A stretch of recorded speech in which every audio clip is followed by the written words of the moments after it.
हाय, hello, नमस्कार. माझ्या चॅनलवरती तुमचं पुन्हा एकदा स्वागत आहे. खूप दिवसानंतर व्लॉगिंगला स्टार्ट करते.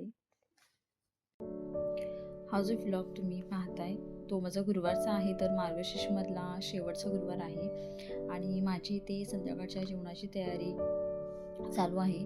तर आज जेवणासाठी स्पेशल असं काही नाही, नॉर्मलच असणार. इथे मी शेपूच्या भाजीची तयारी करून घेते. मी आमच्या घरी एकटी शेपूची भाजी खाते. मिस्टर किंवा श्राव्य ह्या दोघांना पण आवडत नाही. सो त्यांच्यासाठी मी दुसरी मेथीची भाजी बनवणार आहे. मला शेपूची भाजी ही प्रचंड प्रमाणात आवडते. आणखी कोणाकोणाला शेपूची भाजी आवडते मला कमेंट बॉक्समध्ये नक्की सांगा. भरपूर जणांच्या घरी काही लोकांना आवडते तर काही लोकांना आवडत नाही आणि शेपूची भाजी करायची वेगवेगळी पद्धत आहे. मला माझ्या आईने शेपूची भाजी बनवलेली खूप आवडते, कारण ती शेपूची भाजी प्लस भोपळ्याच्या पानांची भाजी मिक्स करून मस्त अशी तांदूळ, डाळ वगैरे काही असे जिन्नस घालून ती बनवते आणि खूप छान लागते ती.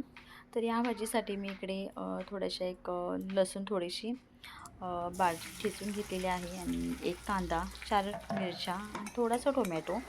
त्यानंतर इकडे मी कढईमध्ये तेल गरम केलेलं आहे आणि तेल गरम झाल्यानंतर त्यामध्ये मी कांदा आणि मिरच्या पहिला भाजून घेतलेल्या आहेत आणि कांदा थोडासा लालसर झाल्यानंतर मी लसूण घातलेली आहे. कारण की पहिलाच लसूण घातली तर लसूण जळण्याची शक्यता जास्त आहे.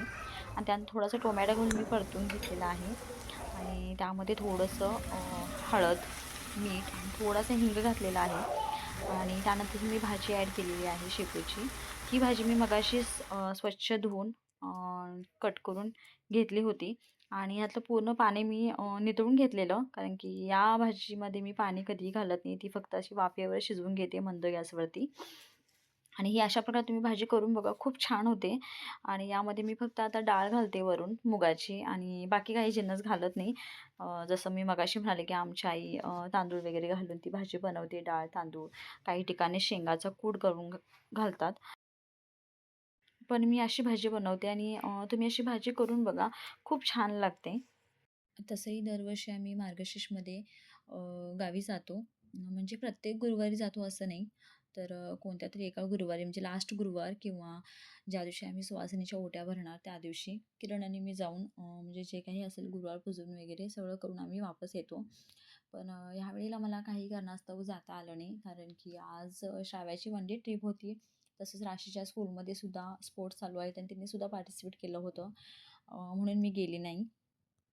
इकडे माझी भाजी करून झालेली आहे आणि त्यानंतर इकडे जी किचन ओट्यावर जी भांडी पडलेली होती, म्हणजे जी आता मी वापरलेली ती मी पटकन घासून घेते. कारण की आपल्याला म्हणजे ज्या कोणी गृहिणी आहेत त्यांना सवयच आहे की हां, जरा 1-2 जरी भांडी पडली तर आपण ती पटकन धुवून घेतो.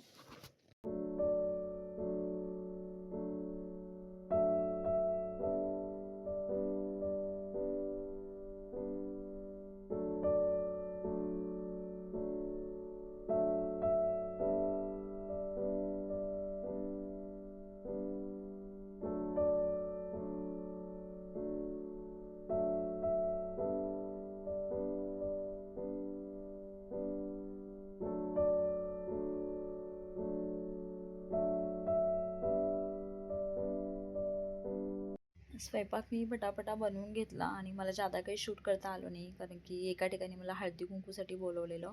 सो तिकडं पण मी पटकन जाऊन आली आणि त्यानंतर आल्यानंतर नैवेद्य केला आणि देवाला दाखवून आम्ही सगळ्यांनी मस्त असं जेवण केलं.